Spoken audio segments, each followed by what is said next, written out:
Bonjour, bonsoir à tous, bienvenue pour cet épisode 150 de l'ESC Made in France. Un chiffre rond, quel bonheur les chiffres ronds. Et pour cet épisode 150, on va parler des dernières sélections nationales. C'est un peu les événements habituels de janvier, hein. On parle surtout des sélections nationales, mais ne vous inquiétez pas, à partir de cette semaine, chaque épisode contiendra au moins une nouvelle chanson pour l'Eurovision 2025, avec pour commencer la semaine prochaine celle du Luxembourg. Mais pour l'instant, parlons des dernières sélections nationales, notamment celle de la Finlande qui fait énormément parler. Et je pense que c'est un euphémisme de dire énormément. Et nous allons également parler des annonces de l'UER qui a eu lieu cette semaine, notamment celle des présentatrices de l'Arena Plus et de plein d'autres choses. Vous allez voir, c'est assez marrant comme annonce, ça risque d'être très stylé. On est 3 pour cet épisode. Je suis également accompagné de mon collègue pour l'Eurovisia.lt. Évidemment, on va parler tous ensemble à la fin de l'épisode. C'est Gwen. Salut Gwen. Salut à tous. Et je suis également accompagné de Alexandre. Salut Alexandre. Salut, bonsoir. Eh oui, bien évidemment. Alors, maintenant, pour entamer cet épisode 150, parlons de l'organisation de la Suisse pour l'Eurovision. Donc, commençons par, évidemment, les choses qui nous concernent, qui nous intéressent pour le grand show de mai prochain. Je parle évidemment de l'Eurovision 2025. Et oui, c'est le podcast, c'est le principe du podcast. L'UER et la SRG SSR, le diffuseur suisse, a annoncé énormément de choses cette semaine lors d'une conférence de presse, notamment les présentatrices de cette Eurovision 2025. Il s'agira donc d'un trio féminin composé de Hazel Brugger, comédienne suisse de renom, la présentatrice Michelle Hunziker, et également une ancienne représentante de la Suisse, celle de 1991, Madame Sandra Studer. Donc on va d'abord parler de ça rapidement, parce qu'il y a surtout une personne qui aimerait en parler, comme ça on parlera du reste à part. Donc je vais laisser la parole à Gwen, toi. Qu'est-ce qu'elle t'inspire, ces présentatrices ? Est-ce que tu les connais un petit peu ? Et est-ce que tu as une bonne appréhension de leur travail pour cette Eurovision 2025 ? Mais en fait, je m'attendais à ce qu'il y ait peut-être un présentateur masculin parmi le trio. Mais après, je me dis que de toute façon, à Malmö, l'année dernière, il n'y avait que des présentatrices, à Vienne, et puis à Lisbonne, c'était pareil. Après, je sais que Sandra Studer, bon, elle est connue aussi en tant que chanteuse, mais je sais qu'elle a plein de fois commenté l'Eurovision aussi. Donc je me dis que ça peut peut-être marcher aussi, hein. Après, je crois que en fait, ce que je me suis aperçu, c'est qu'en fait, elles étaient toutes d'origine suisse alémanique. Je pensais qu'il y aurait peut-être une Suisse romande ou une Suisse italienne. Bon, peut-être que Sandra Schuder a des origines italiennes aussi, hein. Mais je suis pas inquiet par rapport à ça, par rapport à la Suisse, parce que je sais que c'est un pays qui peut s'adapter au niveau des langues. Je pense que le français et l'anglais seront bien maîtrisés. Et puis, je pense que ce sera la semaine de l'Eurovision qu'on pourra vraiment juger de comment elles auront été, et si c'était excellent. Mais pour l'instant, je passe enfin, sous une vision assez positive. Maintenant, après, on verra la semaine de l'Eurovision. Tu disais juste avant que ce soit bizarre qu'il n'y ait pas de présentateur masculin, etc. On avait eu quelques infos à ce propos, notamment du côté de Jean-Marc Richard, qui est un présentateur, qui est un commentateur de renom en Suisse, hein. C'est lui qui commente l'Eurovision en Suisse depuis bientôt 36 ans. Et donc on lui avait proposé de présenter l'Eurovision, mais c'est lui-même qui a refusé et il a voulu rester à son statut de commentateur. Donc ça explique un peu, voilà, il y avait un projet de ramener un homme, mais voilà, cette personne a refusé. Donc ils se sont rabattus sur une femme, j'imagine. Laquelle, on ne saura jamais. Donc voilà les présentatrices. Maintenant, on va aussi parler d'autres choses. Et ça, pour le coup, on n'était pas au courant. On savait que les présentateurs allaient être révélés. Mais ce qu'on ne savait pas, c'est qu'il y allait y avoir d'autres annonces, notamment celle du retour d'un élément de l'Eurovision qui semble évident quand il réfléchit, mais qui a été arrêté pendant des années, et qui fera donc son retour cette année, l'apparition d'une mascotte pour l'Eurovision 2025. Ah ouais, la SRG SSF qui est donc annoncé ça. Un concours étudiant sera mis en place pour sélectionner la mascotte, et donc le vainqueur, plusieurs candidatures seront présentées à un jury, et le vainqueur sera la mascotte officielle de l'Eurovision 2025. Alors, il y a eu pas mal de retours négatifs vis-à-vis de ça, trouvant ça un peu ridicule. Mais alors, je ne sais pas vous, je vais laisser la parole à Alex pour ça. Je trouve, en tout cas, que pour moi, ça me semble évident que l'Eurovision devrait avoir une mascotte. C'est vraiment dans l'esprit, je trouve. Est-ce que tu es d'accord avec ça, Alexandre ? Bah écoute, je sais pas si on peut dire ça comme évident, mais c'est vrai que ça C'est logique parce qu'il y a énormément d'événements internationaux qui en ont une. Je pense aux Jeux Olympiques, mais aussi évidemment la Coupe du Monde de foot, hein, qui en a une tous les ans. On pense bien évidemment à Footix, hein, la mascotte de la Coupe du Monde 98, Le meilleur d'entre qui a nous, donné, évidemment.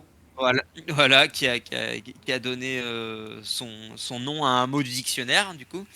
Mais ouais, donc c'est pas étonnant, surtout que c'est contrairement à ce que les présentateurs, enfin pas les présentateurs, mais contrairement à ce que les organisateurs ont dit, ce n'est pas du tout la première fois qu'on a une mascotte. Tout à On fait. en avait une en 90, En 90? Ouais, en 90 Yougoslavie. Tout à fait. exactement. Donc c'était avec l'Eurocat. D'ailleurs, il y avait une question sur ça lors du quiz Tout de à cette année. fait. Exactement. Et, effectivement, quand j'avais regardé le concours plus tard, j'avais trouvé ça super mignon. Et techniquement, je sais pas si on peut appeler ça une mascotte, mais techniquement, on en a eu une aussi en 2022 avec l'espèce, Avec le avec robot. l'espèce, Ouais. avec l'espèce de robot. Oui, voilà. Après, bon, C'est vrai que ça ressemblait un peu à une mascotte non assumée. exactement. Surtout que je crois qu'on l'avait vu que dans les cartes postales. Bah, il a Je été crois qu'il y très avait, sporadique, en vérité. je crois qu'il y en a eu une aussi durant l'Eurovision Junior 2022. Avec cette espèce, pareil, c'était un espèce de robot qui cette fois était sur scène. Ça, oui, C'était en effet. C'était un petit peu marrant d'ailleurs. C'est pas vrai, c'est pas du tout une mascotte là pour le coup, mais c'est pas la première fois qu'on a un animal qui fait partie de l'identité visuelle avec en 2013 à Malmö avec un papillon. Est-ce que ce sera de nouveau un animal? On verra, mais en tout cas, j'espère juste que ce sera pas un truc cheap, pitié, pas un truc qui donne l'impression que ça a été fait par un gamin en primaire. Bah, après, ça Parce dépend que qu'est-ce qu'ils entendent par concours étudiant, hein. C'est quel genre ouais, d'étudiant, du coup? C'est on aussi ça, le verra. truc. On verra, on verra. Oui, oui, c'est vrai, les mascottes, etc. On l'avait eu également, par exemple, il y a quelques années avec les Irlandais qui nous avaient ramené une dinde. Voilà. Mhm. Voilà, Oh là Dustin. là. Voilà, le fameux Dustin. On l'aime tous, c'est pas vrai. Mais Oh, bah, moi, c'est moi ma je l'aime dernière bien. place. C'est ma dernière place, j'aime pas. J'aime pas du tout. C'est vraiment non. Oh. C'est mort, je refuse. Je refuse catégoriquement. Mais non, là pour le coup, je trouve que c'est vraiment une bonne idée. Après, ça dépendra aussi de quel genre de mascotte ça sera porté. Est-ce que ce sera à la manière de l'Euro 4, donc juste un dessin animé lors des cartes postales, etc., qui s'animera au fur et à mesure du show? Ou est-ce que ça va vraiment être quelqu'un dans un costume? Ça va dépendre, ça va dépendre. Ça, c'est décisif pour voir si c'est infâme ou pas. Et donc maintenant, on va conclure les annonces de l'UR avec donc autre chose qui a été une énorme surprise, c'est l'annonce du concept de l'Arena Plus. Qu'est-ce que l'Arena Plus? C'est une alternative, disons, pour les personnes qui n'ont pas les moyens d'assister à l'Eurovision 2025 directement au Hall Saint-Jacques, là où se déroulera l'événement, ou alors les personnes qui se sont fait devancer, hein, lors de l'achat des tickets. Clairement, a priori, il y en aura énormément, hein, c'est dans pas longtemps, hein, la vente officielle des tickets. On vous tiendra au courant. A été annoncé par l'UER l'Arena Plus, qui donc sera un événement parallèle qui aura lieu au Parc Saint-Jacques, qui est le stade de foot de la ville de Bâle, qui se trouve juste à côté du Hall Saint-Jacques et qui peut accueillir jusqu'à 36 000 personnes. Et donc ce stade accueillera des spectateurs qui pourront regarder et vivre l'Eurovision 2025 sur des écrans géants directement dans le stade. Donc ça risque d'être vraiment cool, avec des prix de tickets donc qui sont quand même vachement plus abordables, hein, que pour l'Eurovision 2025. En même temps, ce serait l'inverse, c'est un peu le comble. Donc l'événement sera présenté notamment par Sven Épinay et surtout Mélanie Frémont, qui est donc francophone pour le coup, qui verra des entr'actes avant le début du show, notamment une entr'acte de DJ Antoine ou encore Anna Rossinelli, et surtout Baby Lasagna, le représentant de la Croatie l'année dernière. Et comble du bonheur, hein, les points de la Suisse lors de la finale de l'Eurovision seront annoncés directement dans le stade par Mélanie Frémont et Sven Épinay. Donc ça risque d'être très stylé. Et ça aussi, c'est quelque chose qui s'est un peu perdu avec le temps. À l'époque, dans les années 2000 notamment, la ville haute annonçait souvent leurs points dans un endroit très très peuplé avec énormément de monde qui était venu suivre l'Eurovision ensemble, etc. Ça s'est un peu perdu avec le temps. Et là, ça fait son retour, ça aussi, en plus de la mascotte. Donc franchement, personnellement, je suis du même avis. C'est quelque chose qui semble évident quand il réfléchit. Et c'est quelque chose, fallait y penser, et c'est très très cool d'y avoir pensé de la part de la Suisse. Toi, Alexandre, qu'est-ce que t'en penses de cette Arena Plus? Pour toi, est-ce que c'est une bonne idée ou est-ce que c'est un peu inutile comme concept? Non, c'est pas inutile, c'est juste prendre le Eurovision Village et le mettre dans un statut, enfin, une dimension au-dessus. D'ailleurs, ça a déjà été fait, je crois, à Stockholm en 2016. Après, faut voir comment l'événement est organisé cette année, qu'est-ce qui s'y passe, hein, faut toujours garder en tête qu'il y a toujours un contexte, même si à mon avis il sera moins prononcé cette fois, il y en a toujours un. Je sais pas, hein, les choses ne sont pas nulles pour que ce soit annulé au dernier moment. Moi, ça m'étonnerait pas personnellement, mais Une l'idée annulation est au bonne. dernier moment? Oui, de l'Arena Plus, pas du concours. Bah non, mais oui, je me doute bien. Mais franchement, ça m'étonnerait pas, hein. Franchement, je pense pas. Je pense pas qu'il y aurait un risque. Je pense déjà en ce qui concerne la demande, notamment, je pense qu'il y aura assez de gens pour venir assister au show là-bas. Et puis même, je me dis, Oui, non, mais c'est pas une question de demande, mais c'est une question surtout de si jamais ça dérape, si jamais ça dégénère, il y a des bagarres générales ou je sais pas quoi. ah, ouais, je crois savoir pourquoi tu dis ça. Je crois savoir Voilà. pourquoi tu dis ça. Bah, c'est sûr qu'en voyant l'ambiance générale qui avait eu lieu à Malmö, notamment, on pourrait se dire réunir autant de personnes dans un stade pour suivre ça, pas sûr. Il y a moyen que ça dégénère. Il y a eu notamment, il y a déjà eu des événements en dehors de l'Eurovision, notamment dans des événements footballistiques, où il y a eu des débordements de ce genre dans des stades de foot. Donc on pourrait peut-être s'inquiéter. C'est vrai que tu fais bien de le poser. J'ai vu personne se poser la question de ce point de vue-là, du point de vue de l'organisation, de s'il pourrait y avoir des débordements ou quoi. Mais c'est vrai que c'est quelque chose à pas mettre de côté. Mais je pense malgré tout, même avec tout ça, que ça va bien se passer, je pense. En tout cas, mieux qu'à Malmö. Je pense que ça n'ira pas au point qu'il y ait genre des bagarres dans les gradins, tu vois, par exemple. Je pense que de ce point de vue-là, ça risque de bien se passer. Après, j'ai un peu plus de réserve sur la disposition dans le stade, parce que il y a des concepts art, du coup, en 3D, qui ont été révélés par l'UER, hein. Vous pouvez les voir notamment sur la miniature de cet épisode, hein. Voilà, j'aurais mis une photo de ce concept 3D. Je trouve que les écrans sont assez petits, en vrai. Il y en a d'autres qui trouvent ça vraiment gigantesque, mais moi je trouve par rapport à la distance vers les gradins, ça me paraît vachement petit. En fait, je pense surtout aux personnes qui sont en haut des gradins, avec du coup les places les moins chères, j'imagine, ça risque d'être celle-là.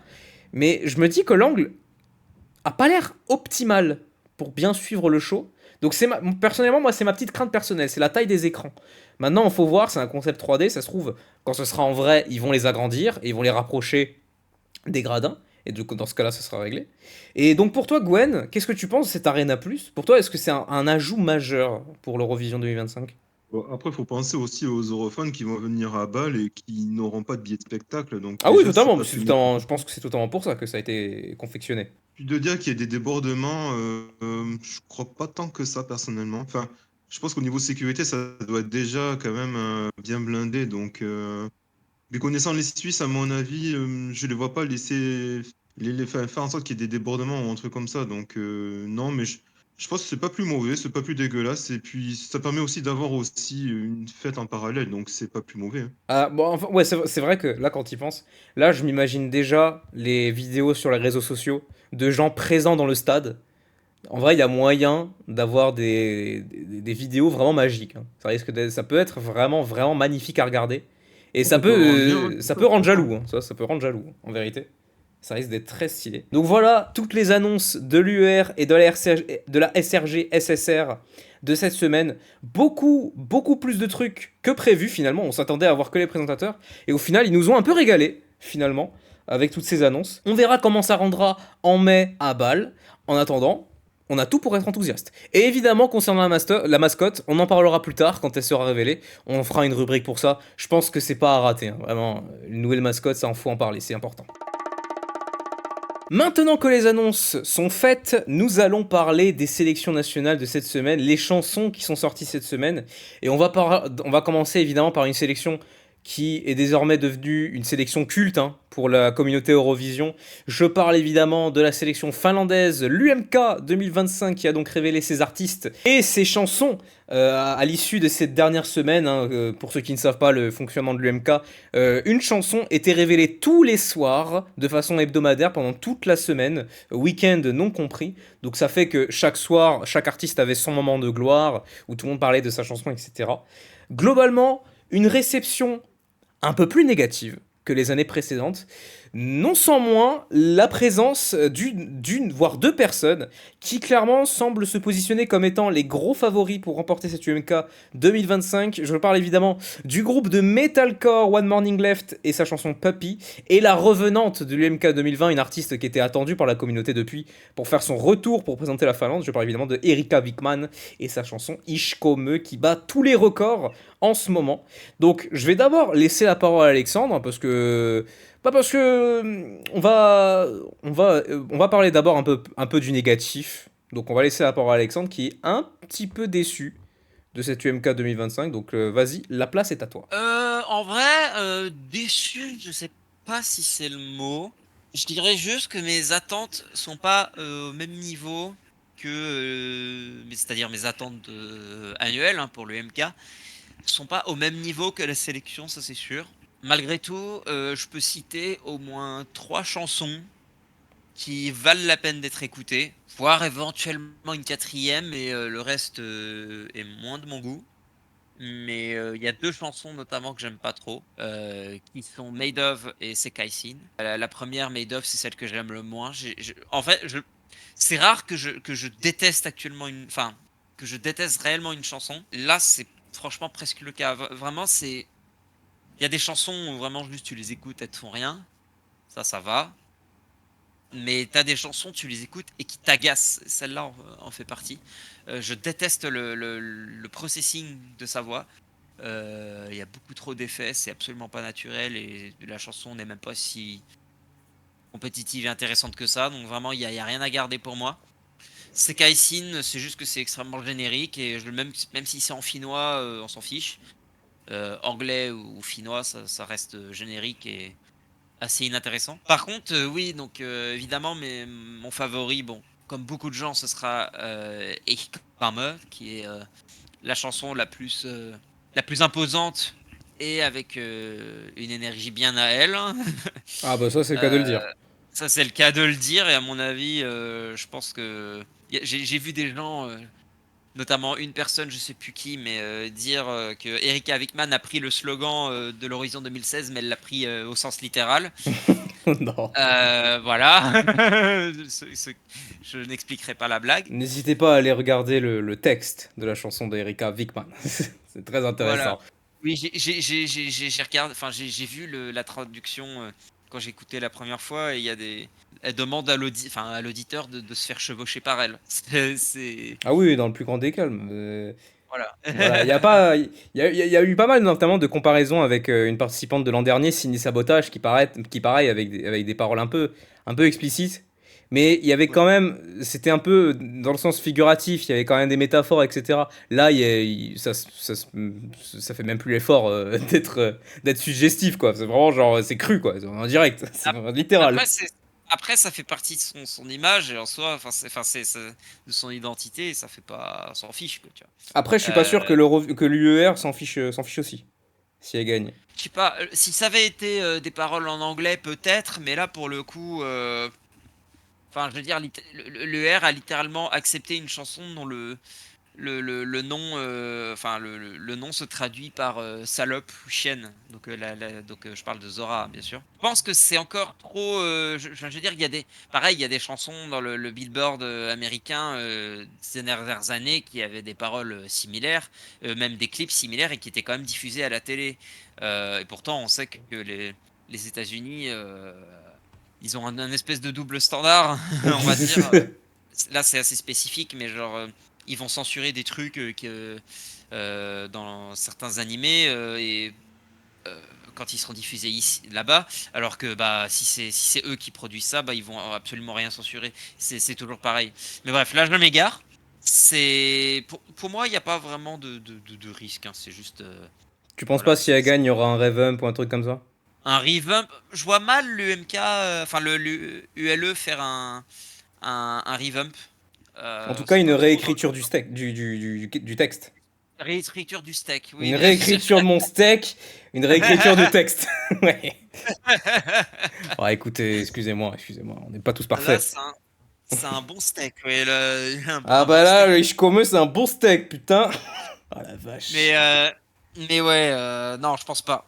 Je pense pas et ouais sinon musicalement en elle-même, j'ai l'impression il y a une certaine je connais pas la musique de Eric Avickman clairement, mais je sens il y a peut-être un peu d'inspiration de Cha Cha Cha, genre notamment cette espèce de petit solo de synthé qu'il y a au début du deuxième couplet.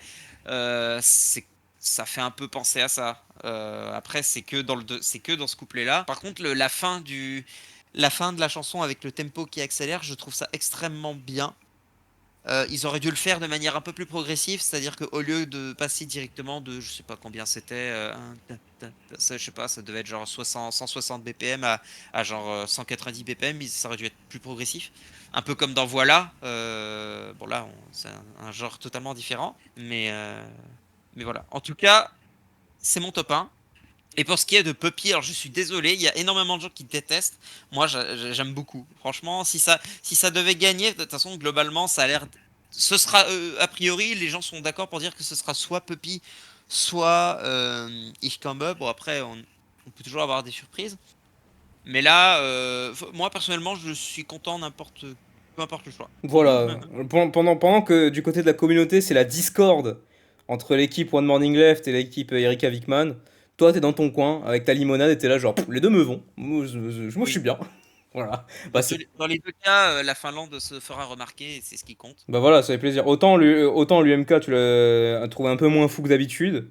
Autant tes deux favoris, bah, c'est les deux favoris général, quoi. Donc Ce c'est qui très bien. compte, c'est d'avoir un bon morceau à la fin. Et si la sélection est moyenne, il suffit qu'il y ait un morceau qui soit très bien et c'est bon. C'est toujours ce que je Ah dis. oui, bah oui, pour l'Eurovision, après, c'est clair. De ton côté, Gwen, concernant ce UMK, globalement, ton avis général sur cette sélection. Et concernant les favoris, tu serais plus Team One Morning Left ou Team Erika Vickman? Bah, déjà, pour commencer sur la sélection, je la trouve assez variée. On a des ballades, on a des chansons pop ou rock, on a de tout. Ce qui est pas plus mal pour une sélection comme la Finlande. Et après, de dire que c'est peut-être en dessous de les présentes années, non, je trouve que c'est égal aux présentes années, c'est à peu près la même chose. Je pense que ça va surtout se jouer au vote du public, parce qu'à mon avis, je pense que si c'est comme l'année dernière, que Windows 95 Man, lui, il a tout raflé au vote du public, donc t'as compris. Après, Team One Morning Left ou Team Erika, je suis plutôt Team One Morning Left, parce que je trouve que Puppy, ça casse complètement la baraque. Ça te reste complètement en tête et tu le gardes et c'est super génial. Je suis plutôt déçu d'Erika Vickman. Je préfère peut-être en rester sur Chichi Olina que j'adorais complètement.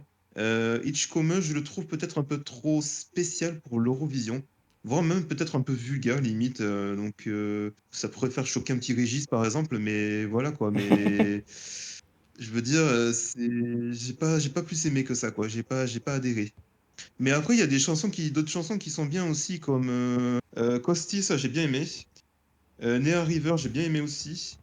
Je crois que c'est Vivi que j'ai bien aimé. Il y a que Nelly, Matula et Goldilocks que j'ai pas vraiment super apprécié. Mais après, je trouve que voilà, c'est une sélection assez sympathique. S'ils choisissent One Morning Left, je pense ils peuvent avoir de la chance. Enfin, une chance, je veux dire, d'aller en finale parce que c'est vraiment une chanson qui dépote complètement, quoi. Enfin, je veux dire, tout le monde peut y trouver son compte, même une Régine peut y trouver son compte, par exemple. Donc voilà quoi. Ah bah, Donc enfin, quelqu'un pense à moi je dis One Régine. Morning Left. Maintenant après si c'est Erika Wigman, bah oui, bah, il faut pas à Régine bien Bah sûr. oui, grand bisou Mais à après Régine. Erika Wigman pourquoi pas, mais dans ces cas bah oui, tant qu'on y est. Bah oui, gros Attends, poutou, Régine. au previews, elle va te dire de voter pour la Finlande. Elle va faire des headbangs comme jamais. Ça va être exceptionnel. C'est clair. Oh putain, j'imagine. Il y a une réception générale concernant ce UMK qui est assez négative, que je trouve un peu abusive. Genre, vraiment, j'ai vu des gens dire que, je ne sais pas moi, par exemple, que l'UMK, ça serait digne d'une audition pour Saint-Marin. Et moi, je suis là, genre, les gars, ça va pas ou quoi? Calmez-vous tout de même. Je veux bien qu'il y ait déception. Et je peux comprendre. Je trouve le niveau de cette UMK inférieur au niveau habituel que nous avait habitué la Finlande ces dernières années, entre 2022 et 2024, qui était vraiment une série d'événements. C'était incroyable. Et enfin, pour moi, hein, les trois dernières éditions de l'UMK, c'était des bijoux. Et c'était un pur bonheur de les suivre, etc. Là, c'est toujours un plaisir. Vraiment, c'est toujours un plaisir. Parce que vraiment, pareil, j'ai vu plein de gens être en mode, faudrait peut-être que l'UMK se remette en question. Mais moi, je trouve pas. Genre, c'est moins bien que d'habitude, d'accord, mais pas au point de tout changer. Pour moi, ça n'a aucun sens. C'est juste que pour cette année, il y a peut-être un côté un peu plus radio-friendly. Et du coup, ça surprend moins les gens et du coup, ça les déçoit un petit peu sur le moment. Mais malgré tout, il y a de la qualité. Je pense notamment, pour ceux qui sont hors des favoris, je pense notamment à Nia River, qui était la première chanson qui sortait. Nia River, qui est une personne qui compose régulièrement pour Bess, notamment, qui est un grand nom de l'UMK d'il y a quelques années. Et en effet, tu sens vraiment la vibe Bess avec Nightmares. Et c'est un pur bonheur, c'est de l'Eurodance qui d'habitude j'adhère pas forcément, mais là j'adhère complètement. Il y a aussi Nani Matula, pareil, Gwen il adhère pas trop, mais rien qu'avec le texte sur le fait de profiter de la vie, et c'est vraiment bien dit, perso, la chanson elle m'a touché, et c'est un vrai hit pour moi. Mais surtout, une qui est pas favorite clairement, et qui je pense sera dernière, et ça m'attriste parce que c'est ma première place personnellement, je suis désolé. Made of de Goldilocks, c'est un banger, c'est trop bien, Made of de Goldilocks, c'est ma chanson favorite, si je devais faire gagner quelqu'un ce serait elle, je trouve, c'est une vibe très très pop américaine, c'est vrai, mais c'est son style à elle, hein, forcément, voilà, elle est connue pour ça, mais je trouve que c'est tellement bien maîtrisé, c'est tellement bien arrangé, la voix elle me dérange pas du tout, vraiment elle me fait trop plaisir, le refrain il me reste en tête depuis que la chanson est sortie. Elle n'est pas au niveau de mes vainqueurs de ces dernières années à l'UMK, du coup, hein, voilà, elle n'est pas au niveau d'une Sarah Cipolla, d'une Caria ou quoi, mais ça n'empêche que c'est une très très bonne chanson qui me fait extrêmement plaisir et que j'écouterai après l'UMK. Maintenant, concernant les deux favoris, Erika Vikman, One Morning Left, concernant One Morning Left, d'habitude je suis un grand adhérent du rock et du métal, d'habitude ça me fait extrêmement plaisir. Là je suis un peu moins adhérent, parce que autant je suis un grand fan de métal, mais j'ai quand même ma tolérance aux cris. Et là pour le coup, One Morning Left, ça crie énormément et ça peut me couper le délire très très vite. Donc voilà, c'est pas une composition qui m'a de suite accroché. Elle est rigolote, elle me fait bien rire, ça c'est sûr. Et si elle gagne, je m'y ferai. Ça me ferait. Voilà, il n'y a pas de souci. Ils peuvent faire de bons résultats avec. Mais à titre personnel, s'ils doivent choisir une chanson, pour moi, pour des résultats, ce serait Ishkome de Erika Vikman. Pour moi, c'est la bonne solution. J'ai vu énormément de monde se dire que peut-être la Finlande joue quelque chose avec Ishkome. Et quand je dis quelque chose, je parle du trophée. Je parle de la victoire. Et en vrai de vrai, avec la présence scénique de Erika Vikman, ses talents vocaux, le fait que la chanson soit vraiment faite pour le live, son refrain entêtant, son accélération de rythme, son côté très original, parfois un peu théâtral, son côté provoquant du coup qui va attirer l'attention, et la mise en scène qui cette année pour l'UMK sera gérée par Sergio Jaén, qui est celui qui a confectionné la mise en scène du live de Bambi Thug, notamment de l'Irlande, en 2024, donc il sera chargé des lives de l'UMK cette année, donc ça risque d'être vraiment pas mal. Donc tout ça mélangé, je me dis, ouais, je peux comprendre. Je peux comprendre. On verra à la fin, on n'a que deux chansons pour l'instant, c'est compliqué de dire qui peut gagner, qui peut pas gagner.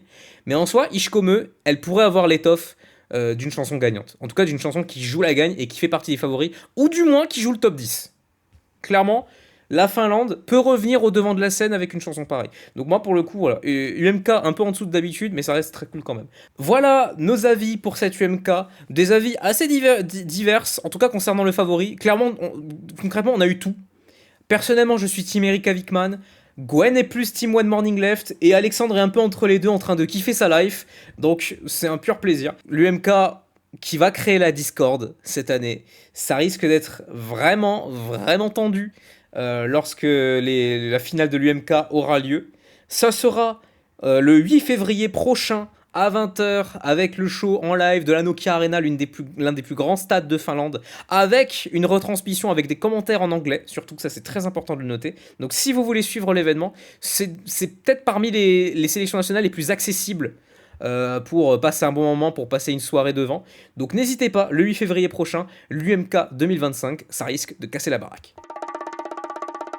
On continue maintenant et on reste en Scandinavie avec les chansons d'une sélection nationale qui est un peu plus discrète que l'UMK clairement, mais qui a quand même ses adeptes.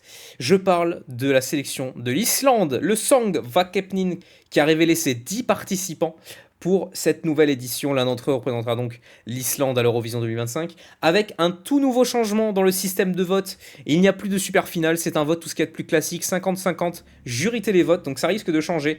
Il y a eu des infos de ces dernières années au Song Vakepnin, Et en gros, pour dire simplement, si ce système avait été adopté ces dernières années, le nombre de changements de vainqueurs, il est exponentiel, il est exceptionnel. Notamment par exemple, je sais pas moi, par exemple l'an dernier, Hera Bjork a gagné à l'issue de la super finale contre Bachar Mourad. Si le système avait été 50-50 jury télévote, Bachar Mourad aurait représenté l'Islande à l'Eurovision 2025. Donc c'est pour vous dire à quel point ce changement peut être décisif dans la venue du gagnant. Donc les chansons sont sorties avec deux gros artistes qui clairement se dégagent pour la victoire. Je parle de Birgo avec sa chanson Storm Chaser et le duo qui était là l'an dernier, le duo Vibe avec la chanson Roa. On va en parler avec Alexandre, donc je vais d'abord te laisser la parole Alex. Qu'est-ce que t'as pensé un peu de ces sélections? T'as pas pu écouter tout, t'as pu regarder des extraits et surtout écouter un peu les favoris. Donc qu'est-ce que t'en penses globalement de ce son de Vakepnin? J'ai écouté effectivement un récapitulatif et bah je suis déçu parce qu'encore une fois l'Islande ne gagnera pas cette année après sa victoire volée en 2020 par cette année pandémie. Ça, Donc, c'est tout un débat, hein. C'est tout un ouais. débat. On ne saura jamais. Le nombre de favoris Je- en 2020 était exceptionnel. C'était monstrueux. Moi, je le dis tous les ans, à chaque fois qu'on parle du Song Vakepni, moi je le répète, c'est voilà. C'était une opportunité en or qui, à ce rythme, je sais pas si elle se reproduira un Ouais, jour. voilà, 2021, ça devait pas être Rotterdam, ça devait être Reykjavik. Donc c'est ça en fait. Voilà. Voilà, exactement. Donc voilà, il y a quand même une chanson qui globalement fait consensus, c'est Roi, mais voilà, c'est pas. J'ai écouté, hein, oui, c'est bien sûr, c'est très bien, mais c'est pas c'est pas le chef-d'œuvre que tout le monde pense, hein. J'ai une amie qui me l'a envoyé et qui m'a dit, franchement, c'est pas mal et tout. Elle m'a dit, oh, bro, this is so cool, holy shit, oh, putain, c'est trop bien. J'étais content parce que j'ai voulu écouter. Je voulais écouter parce que vu que ça vient de l'Islande et que j'adore ce pays, je lui dis, mais j'ai trop hâte d'écouter. Du coup, j'ai écouté en entier. Bah en fait c'est juste de l'électro de 2015 avec juste un chant celtique en fond, quoi, c'est tout. C'est un drôle de mix, je dois dire. Faut voir ce que ça donne sur scène. Ça se trouve, ça peut élever la chanson à des sommets que je n'avais pas imaginé. Mais voilà, c'est ça, c'est pas non plus, je veux dire, C'est pas la folie. ça ressemble un peu à du Tix quand j'y réfléchis parce que c'est aussi chanté dans une langue nordique. C'est un peu dans le même style. Un petit Ça m'a peu. fait beaucoup penser à Tix. Donc voilà. Un petit peu, c'est vrai. Alors, je ne vais pas être d'accord avec toi. Je ne vais pas être d'accord. Je trouve ce son de Vakepnin assez surprenant. Je trouve. J'ai passé un bon moment à écouter les chansons en anglais et en islandais. Et globalement, je trouve qu'il y a du choix. Il y a des choix vraiment pas mal pour cette édition. Ça casse pas trois pattes à un canard, ça reste le son de Vakepnin. C'est pas une sélection qui sera dans les annales. Mais ça reste quand même une sélection très appréciable et qui vraiment se savoure. Qui se savoure très bien. Du coup, j'ai très très hâte pour les sélections. Je vais quand même me focus sur les deux favoris. Concernant Birgo, je suis pas sûr que ce soit la meilleure option possible, je trouve. C'est c'est vraiment une chanson à voix. Vraiment, Birgo va porter la chanson sur ses épaules. Parce que tu me diras, c'est logique, c'est l'artiste. Mais t'as des chansons comme ça où l'instru peut t'aider, etc. Là, non. Birgo, elle se démerde avec sa voix. Si la voix ne suit pas, la chanson ne marche pas. Donc, faudra voir avec le live. Ça peut clairement se révéler d'ici là. Mais là, pour l'instant, ça m'a pas connecté de suite. Mais ça peut quand même être une bonne option. Il y a aussi le duo de Julie et Dissa qui, pour le coup, m'a convaincu énormément avec leur chanson Elle dure, qui est quelque chose qui peut paraître un peu has-been à première vue, mais qui finalement fait un bon mélange entre de l'islandais, entre de la pop, entre du R&B. Ça marche très très bien et le refrain reste vraiment en tête. Mais, et là je vais être un peu un mouton sur ce coup-là, je vais un peu suivre la majorité. Pour moi, Vibe doit aller représenter l'Islande à l'Eurovision. J'étais pas convaincu par leur chanson l'an dernier. La Roa, ça m'a mis dedans direct. J'étais très sceptique en lançant la chanson. Je me suis dit, il y a de grandes chances que le favori pour l'Islande me déplaise et que du coup, derrière, l'Islande me déplaît. Et ce qui m'a rendu un peu triste parce que voilà, l'Islande, c'est un peu un pays que je défends chaque année, même l'an dernier avec Hera Bjork. J'étais l'un des rares adorateurs de Scared of Heights. Voilà, ça me rendait un peu triste. Puis finalement, je me suis ambiancé pendant 3 minutes. C'est un pur bonheur, Roa, vraiment. Et je trouve qu'au-delà d'être une bonne option pour une qualification, je trouve que Roa est une bonne option pour un bon résultat. Globalement, pour l'Eurovision. C'est tellement à part, c'est tellement un truc qui peut se démarquer. Vibe, ils se débrouillent très bien en live, on l'a vu l'an dernier, ils ont pu atteindre la finale notamment. Donc vraiment, pour moi, c'est The Option, c'est la chanson à prendre. Et le fait que ce soit la favorite, vraiment, me fait un bonheur, un pur bonheur. J'en parlerai davantage si elle gagne, mais voilà, en attendant, il faut que ce soit Vibe, et la sélection est particulièrement surprenante. Franchement, bravo, big up à la RUV pour cette sélection islandaise. Donc, voilà, on en a parlé de cette sélection islandaise. On aura donc 2 demi-finales les 8 et 15 février prochains, avec chacun 3 des 5 participants qui se qualifieront pour la grande finale. Et donc la grande finale à 6 aura lieu le 22 février, avec, comme j'ai dit en début d'émission, en début de chronique, un tout nouveau système de vote, donc qui risque de chambouler entièrement le résultat de ce Song Vakepnin. Résultat, le 22 février prochain. Et maintenant, on va parler de la dernière sélection. J'en parlais moi-même, tout seul, pour le coup, parce que voilà, les autres ont du travail. Les autres sont occupés et n'ont pas pu écouter la sélection. Moi, j'ai pu. On va parler de la sélection polonaise. Alors, on parlait du groupe Kantera à Malte, on parlait de Wisminus Tepulup. Les Polonais, ils sont dans le même délire. Donc, leur sélection, le Wielki Final Polskish Gwali Fikaci. Je l'ai prononcé comme un barbare, je le sais. Écoutez, excusez-moi, la langue polonaise, je ne suis pas très familière avec ça. Donc la sélection polonaise, on va dire ça comme ça, qui a annoncé ses participants et qui a révélé la plupart de ses chansons. Il y a quelques exceptions près, on n'a que des extraits, mais on a préféré quand même en parler dès maintenant. Donc les chansons qui sont sorties et qui globalement créent un certain engouement autour de la Pologne pour quelques chansons. Je parle notamment d'un quatuor qui semble être favori pour gagner. On verra notamment Daria qui pareil était une grande favorite en 2021 contre Christian Hormann et qui a finalement perdu, qui est de retour, mais sa chanson n'est pas encore sortie, donc ça se trouve elle va peut-être s'insérer parmi les favoris. Mais pour l'instant on a notamment Dominique Dudek, qui était un gros nom de la sélection il y a 2 ans, celle de Blanca. On a le groupe folk ethnique Crust. On a le duo de rappeurs Zvada et Nixos. Et on a la favorite pour représenter la Pologne l'an dernier, qui a finalement perdu contre Luna, Justyna Steczkowska. Donc les 4 qui sont clairement favoris. Et donc, à titre personnel, je suis entièrement d'accord avec ce quatuor. Je ne vois pas à quel moment le vainqueur ne se trouve pas parmi ces 4 personnes. On a Zvada et Nixos, qui est une chanson très R&B, mais qui a quand même des éléments très folk, et qui semble être un peu les petits chouchous de la communauté, et qui ont révélé un live de leur part, et vraiment sans déconner, je trouve que Lusterka, leur chanson, a totalement sa place à l'Eurovision. Ça marche parfaitement, je les vois totalement à la scène de bal, donc ça c'est une bonne option. Crust, c'est un truc très, très folklorique, qui marche, qui est très tout public finalement, c'est assez accessible comme chanson, tempo. Donc ça pareil, ça peut être une excellente option. On a Dominique Dudek aussi, qui est pour le coup vachement plus simple, c'est peut-être pas la meilleure option pour un résultat, mais personnellement, la chanson est totalement ma cam, donc ça me ferait plaisir que All the Light l'emporte. Surtout que parmi les compositeurs, il y a notamment Teya, elle est toujours là. Donc Teya qui a composé All the Light en partie et qui, pareil, hein, comme on l'a dit pour Malte, hein, on dirait qu'elle s'installe pour vraiment dans la communauté Eurovision pour être un must pour les prochaines sélections. Et Justyna Steczkowska qui a révélé un revamp ce matin, alors on enregistre ce podcast, qui a, je pense, convaincu tout le monde, j'ai l'impression. Et la chanson cartonne. Gaia, donc, de Justyna Steczkowska, qui, suite à ce revamp, semble partir pour être la favorite, finalement, pour remporter cette sélection polonaise, ce qui, pour moi, ne serait que justice. Elle devait gagner l'an dernier, je suis désolé. Elle devait gagner avec Witcher Taro. Donc, voilà, ce n'est que justice. En plus, il y a quelques références à sa chanson de l'an dernier, dans Gaia. Donc, moi, personnellement, c'est un régal. Je me régale, c'est un plaisir pour les papis. Donc, pour moi, si je devais choisir, Justyna Steczkowska, ça pourrait être une très bonne option.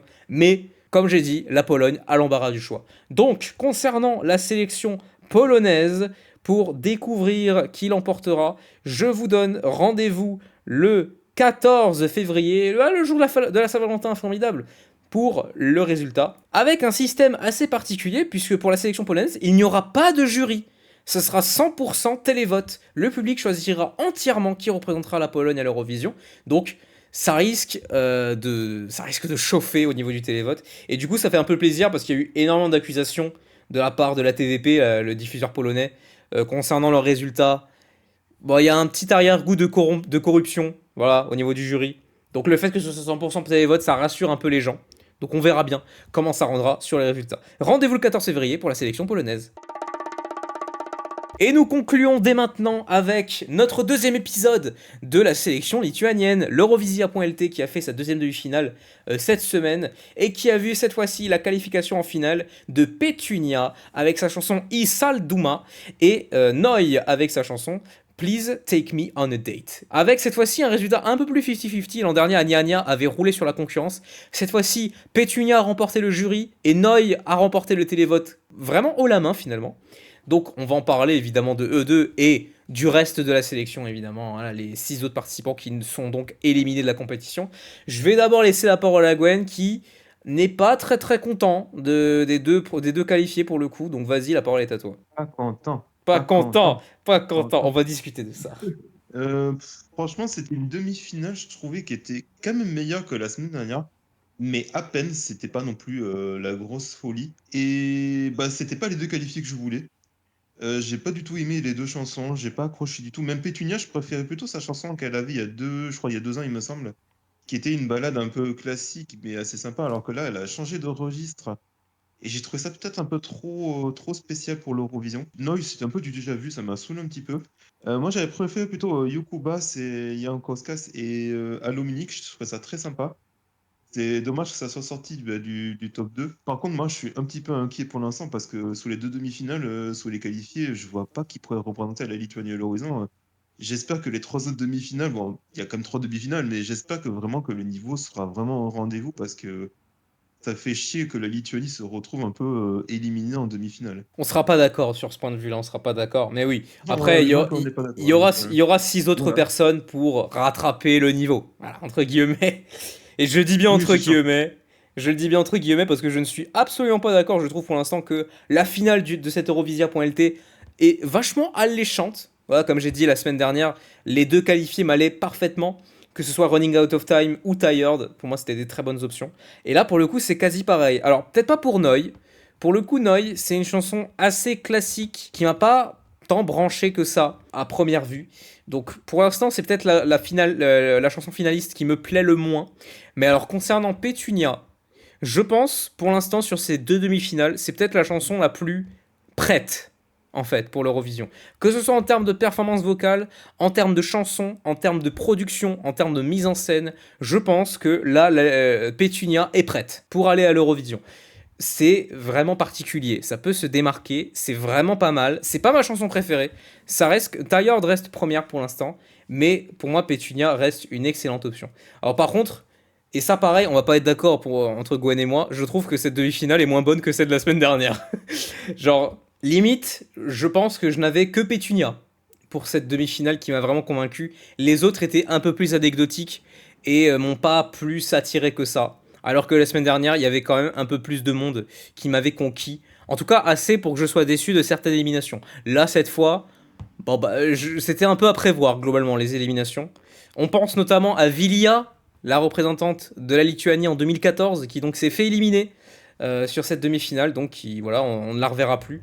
Mais je trouve que la chanson était vraiment pas au niveau. C'était pas assez. C'était assez oubliable, assez désordonné. Vraiment, ouais, c'est pas une chanson. Après, bon, à mes yeux, cette chanson de 2014 l'était aussi. Donc voilà, je suis pas le meilleur placé. Je suis pas le mieux placé pour parler de ça. Mais voilà, je trouve l'élimination assez méritée. Donc voilà, Petunia et Noi, c'était notre deuxième épisode de nos reviews Eurovisia.lt. Rendez-vous la semaine prochaine pour la troisième demi-finale, avec notamment la présence d'un aficionados de la sélection et qui est globalement favori chaque année qu'il soit là de la part de la communauté Eurovision. Je parle évidemment de Gebrasi qui sera là la semaine prochaine, donc bonne chance à lui. Voilà ce qui conclut cet épisode 150 de l'ESC Made in France. J'espère qu'il vous a plu, voilà, comme d'hab, hein, c'est un pur plaisir. On est content que vous soyez tous là pour suivre cette aventure Eurovision, malgré le fait que ce soit un peu calme. On est janvier, voilà, c'est encore un peu calme en termes de chansons. Mais comme je vous ai dit en début d'épisode, à partir de cette semaine, chaque épisode contiendra au moins une nouvelle chanson pour l'Eurovision 2025. Et donc, comme je l'ai dit également, la semaine prochaine, on parlera du vainqueur de la sélection luxembourgeoise, donc qui aura lieu ce samedi. Vous aurez toutes les informations. Samedi, on vous fournira les liens pour aller les regarder, les systèmes de vote, ce qui s'y passera, tout ce qu'il y a à comprendre pour pouvoir le suivre de manière optimale. En attendant, n'hésitez pas à suivre cet épisode et les anciens sur toutes les plateformes de streaming, que vous les connaissez, je vais pas les énumérer à chaque fois. Je pense qu'on est tous d'accord pour dire que c'est un peu chiant à la longue. On se donne rendez-vous pour l'épisode 151. Passez toutes et tous une agréable semaine jusqu'à la semaine prochaine, donc. Et ben, en attendant, j'ai envie de dire au revoir. À moins qu'on le dise d'une autre manière, je sais plus. Gwen, tu peux me le dire? Allez, ciao, bonsoir. C'est bien ce qui me semblait, Alexandre. Ciao, bonsoir, toi aussi. Ciao, bonsoir, ouais, au Ah, revoir. ciao, bonsoir. Ah bon, au revoir. À la semaine prochaine, tout le monde. À la semaine prochaine.